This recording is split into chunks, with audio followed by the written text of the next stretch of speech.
Salman Rushdie, welcome to 7:30. Thank you. Good to be with you. I just want to ask for all the people watching you, I just want to ask how you are. You know, how shall I put it? I'm surprisingly well. I mean, I surprised myself by being reasonably back together in one piece. But I think I also surprised a lot of the doctors. I can't tell you how many teams of doctors have examined various bits of my anatomy. Um, and many of them have said that the recovery is far in advance of what they would have expected. So I guess I have some good fortune of my body appears to have close to miraculous powers of fixing itself. When I was reading the book, I kept thinking how extraordinary it was that you were writing it so soon after the event. And I saw that Martin Amis said that he expected you to be diminished afterwards, but then realised you were, in capital letters, equal to it. How do you explain that? Well, you know, it's strange because there was a period of maybe close to 6 months after the attack when it was impossible for me to even think about writing anything. There was too much else to think about and attend to. And I was just too weak, And then there was just a day, I don't know what it is about writers. There was just a day when the juices started flowing again. And I wanted to sit at my desk, at least for a little bit every day. It wasn't very much, actually, because I didn't have the stamina. And initially what I did is, I always keep a file in my computer of ideas for what might be stories and what might be next things to do. And so I looked at that file to see what there was. And I realized it all felt completely stupid. I thought, given the scale of the event that had happened in my life, to go and write a story about some other thing just seemed like ignoring the obvious. And at that point, because initially I had not wanted to write about it, I thought I want to write something else, change the subject.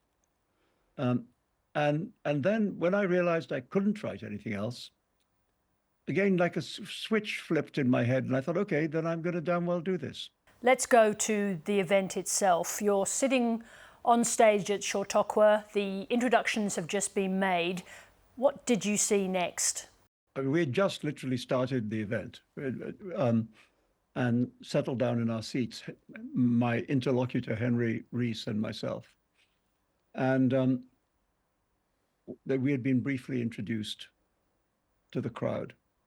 And almost immediately that introduction was over, before we actually began to talk, I saw this man coming out of the audience, wearing dark clothes, and he actually had a black COVID mask on. So I could only really see the top half of his face. And the way the stage was arranged, it was slightly raised above the auditorium.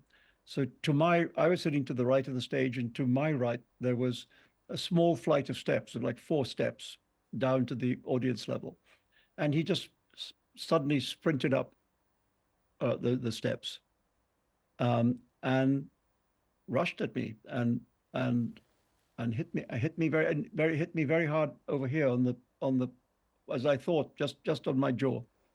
And initially I thought that he just punched me. I didn't actually realize that there was a weapon in his hand. And then I just saw a lot of blood. The peak of the threat against you from the fatwa was quite a long way in the past that day. What went through your mind when you saw that squat figure running towards you? Well, it just felt like a flashback in time. It felt like I say in the book, it felt anachronistic. It felt like I was stuck in the wrong moment of time, as if time had gone back 34 years all of a sudden. And this was some kind of visitor from the past emerging to attack me in the present. That's what I thought. You call his frenzied attack an extraordinary 27 seconds of intimacy. What were you doing in that intimacy? Most of it, I was on the ground while he was on top of me, stabbing me in every way you could think. And I wasn't really doing very much other than being in enormous pain. Um, and I was just lucky that he missed certain very obvious targets, which would have concluded the story right then. So even though he did cut me across my neck, like here, he failed to cut the artery. Um, and even though he stabbed me in the torso 3 times, what sort of one, two, three, all the way down my abdomen, he missed my heart.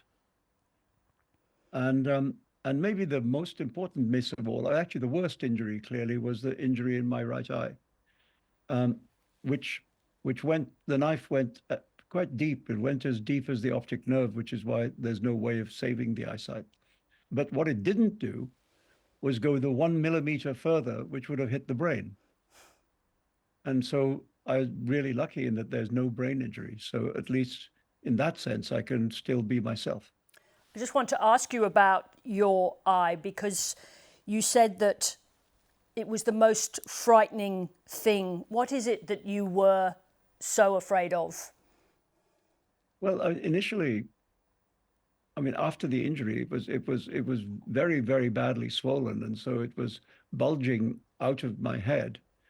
And I say in the book exactly what I thought. It looked like a soft boiled egg sitting on my cheek, and it was kind of terrifying to see, and was quite obvious to all concerned that there was no hope of saving it. So yeah, that was the biggest loss, really. But you had a deeper fear, didn't you, of complete blindness?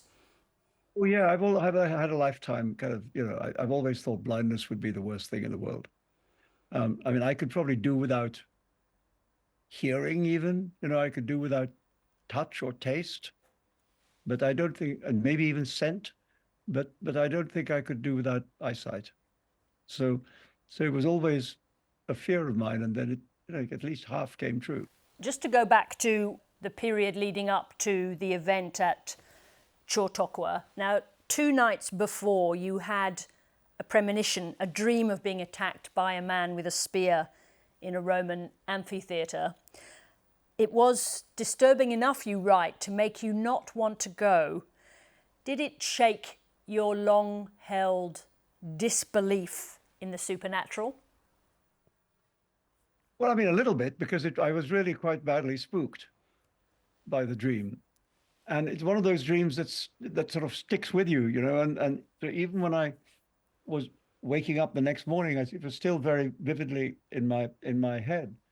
And I said to my wife, Eliza, I told her about this dream, and I said, I don't want to go. Let's cancel. And she said, well, if you really don't want to go, then we probably should cancel quite quickly. And then I thought, it's a dream. It's a dream. And, I've made an arrangement. I've made an agreement. They've sold tickets. The people are expecting me to show up. I can't let everybody down. How silly would I sound to call them up and say, I'm not going to come after all because I had a bad dream. Nobody would take that seriously. And I thought, okay, it's a dream. Let it go. I'm going to go. Well, maybe I should have listened to the dream. But just to come back then, you've spoken for so many years about your disbelief in God, in external forces. Has it changed your view? No, I don't think God has anything to do with this. I mean, you can rationalize the dream. I knew that the place that I was going to speak in was called an amphitheater. And so not unnatural that I might find myself having a dream of like a movie Colosseum kind of space. It was like a scene in a Ridley Scott movie, and so I can rationalize it, but it certainly unnerved me for a minute. Along with the quite extraordinary and very painful and varied recovery that you went through, you talk about the nightmares. When did the nightmares stop? I did well, quite a lot. I mean, they went initially in the time that I was in hospital, which was altogether somewhere around 6 weeks.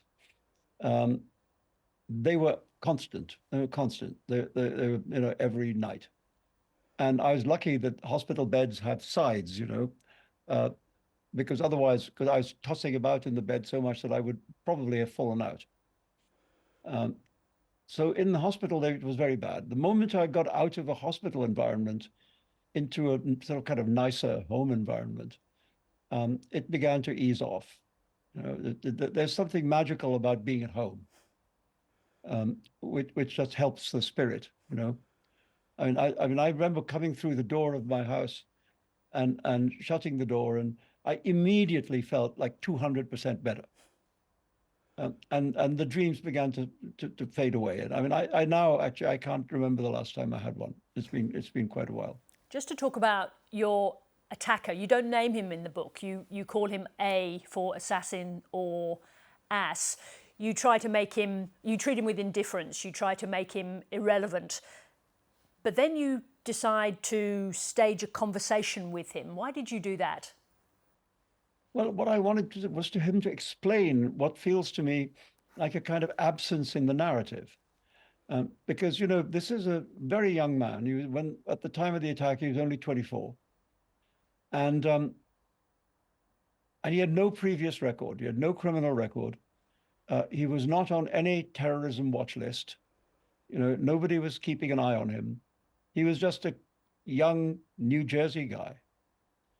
And to go from that sort of position of what you might call innocence directly to murder is a very big jump. I mean, murder is a very serious crime, and it takes a lot of, it takes some screwing up of the nerve to decide to do it.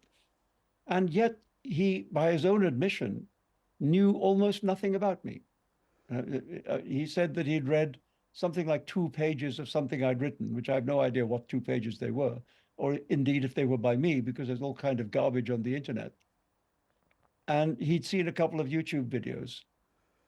And he claimed that that was enough to persuade him to embark on this enormous act, which also he must have known was going to change his life. Not only my life. So I thought the explanation that has been given for the crime is not sufficient to explain the crime. And so what I thought is, and I thought if I go and meet him, even if that were possible, which it probably isn't, I doubt that I'd get much more than banalities. I don't think he'd kind of open up to me the secrets of his heart, So I thought maybe the thing I should do is use what talent I have of imagination and storytelling and try and imagine myself into the head of somebody in his position and try and make sense of it. Try and see if I can imagine what might fill that hole, that absence in the narrative. So that's why I started doing it. And then it turned into a kind of Socratic dialogue, and I quite enjoyed doing that. As you say, we don't know a great deal about his motivation, although it does seem that he's been influenced by Hezbollah. Do you think that we will learn more about him in the upcoming trial? Well, we'll see. I mean, it depends if he's brought to the witness box or not. I don't know whether his lawyer would want to do that or not. I mean, if I was his lawyer, I probably would ask him not to testify. But maybe he wants to. Maybe he wants his day in court to say his piece. So, I mean, it's a little strange that he's pleading not guilty, because 1,500 people saw him do it, and it was filmed because the institution was filming the event anyway, and he was arrested at the site of the crime with the weapon. So, not guilty plea seems hard to make stick. So, I don't know. I mean, you see, he could change. It may be that his lawyer is trying to bargain. I don't know that. It may. I mean, he's entitled to change his plea at any point up to the beginning of the trial, and actually, he's entitled to change it during the trial. So, all of this could change, because if he changes his plea, then there's no trial. Then there's just a sentencing. How much curiosity do you still have about him, or have you moved past that? I think writing the book has kind of got rid of him for my purposes. I think I've dealt with him because writing the book, in my mind, was a way of like taking back control of the narrative, and saying, this is my story that I'm telling. I'm not just the guy on the floor bleeding. I'm the guy telling the story. And that felt good to do. And now I think, okay, what happens to him is what happens to him. I mean, he will at some point get to court, and he almost certainly, to my mind, will be found guilty and will have to serve a lengthy sentence. And I mean, it is, to be completely truthful, I think I can't fully draw a line under the episode until the trial is over. So I hope the trial will be soon, and then we can all move on. Now, Knife is also a book that talks a lot about artistic freedom. You say, if you are afraid of the consequences of what you say, then you are not free. And this has clearly been a big part of your life for a long time. I wonder, just to go back to Satanic Verses briefly, was it also in your mind then to test the boundaries of what being free is as an artist? No, not really. No, I mean, I just thought I was writing a story. Most of the Satanic Verses is not even about Islam. Most of it is a novel about London. It's a novel about South Asian immigrants in London in the 1980s, during the Margaret Thatcher time, when actually race relations were quite bad in England. So it's really about that. And as it happens, one of the characters is having, we were talking about nightmares. One of the characters is having nightmares, and about the birth of a religion which is not called Islam in a city that's not called Mecca, and the prophet is not called Muhammad. And he's also, by the way, losing his mind. So there were many steps of distancing. And I thought, yes, of course, it's closely based on the origin story of Islam, because that's the one I know best. And it's my family culture as well, So I thought I was just using what I know, using what I know to tell the story I wanted to tell. I mean, I think if I had said to you on the publication day of the Satanic Verses that the following things will happen, you would have thought I was crazy or a megalomaniac, because nothing like that had happened to any book for a very, very long time, if ever. So yeah, no, I wasn't expecting it. I mean, I did think that, conservative religious people would probably not like it, but they never liked anything I wrote anyway. So they should probably read a different book, I thought. Would your present self advise your younger self not to write that book? Not at all. Not at all. I mean, I think it's one of the books I'm most proud of. And there are a lot of, it's been around a long time, the Satanic Verses, and there are a lot of people who really like it. And I don't see why the opinion of people who like it is less important than the opinion of people who don't like it. I'm paying attention to the people who read and like it, as opposed to many of the people who didn't like it did so without even picking it up. And what about your future safety? You've lived within the confines of a threat in your life in London. You put that aside. Now this has happened. How do you deal with the rest of your life?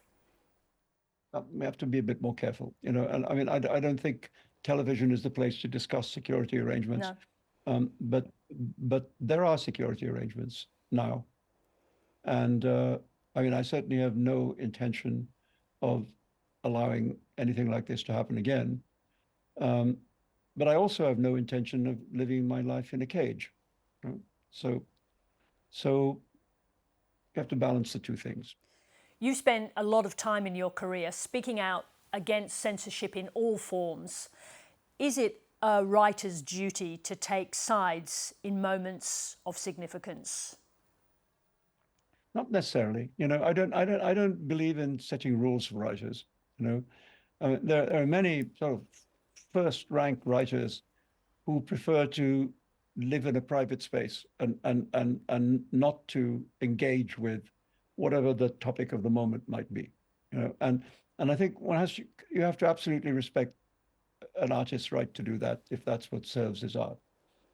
I mean, I actually have a kind of fantasy of, sitting under a tree by a stream with a notepad writing a book which is about nothing other than private life. And I've lamentably failed to do that. So maybe I'll try again. One of the great things about this book is that somewhere along the way you managed to be very funny about extreme circumstances. I think anybody who's read it will not forget the armadillo tail being shoved down your throat, which is the ventilator. Just tell me, as you were writing it, did you feel better as you were going, as you were writing? Yes. I mean, I think no question, actually the armadillo's tail was something I said to my wife, Eliza, and my sister when they were in the trauma room. I said, and I was able to speak when they took it out, and I was actually able to speak again. I said, you know what that felt like? So that was almost the first thing I said when I was able to speak again. What was very, very hard to write was the first chapter, which is the detailed description of the attack itself. That was very painful and slow going and very emotionally demanding. Once I got over that hurdle, it began to flow better. And yes, as I went deeper into it, that's actually quite normal in writing a book. Usually the second half of the book goes faster than the first half. You know, when you're going downhill towards the end as opposed to uphill away from the beginning. So I mean, I often find that the second half of a book speeds up, and it certainly did in this case. It does bring me back to what Martin Amis said, that people could expect you to be diminished, but you were equal to it. On behalf of all the readers in Australia who were very concerned about you, obviously, at the time, to see this book, to read this book, will bring us very great joy, and we hope many more books to come from you, Salman Rushdie. Thank you. Oh, thank you so much. And I really appreciate all the sympathy that came in my direction from folks in Australia. So thank you all for that.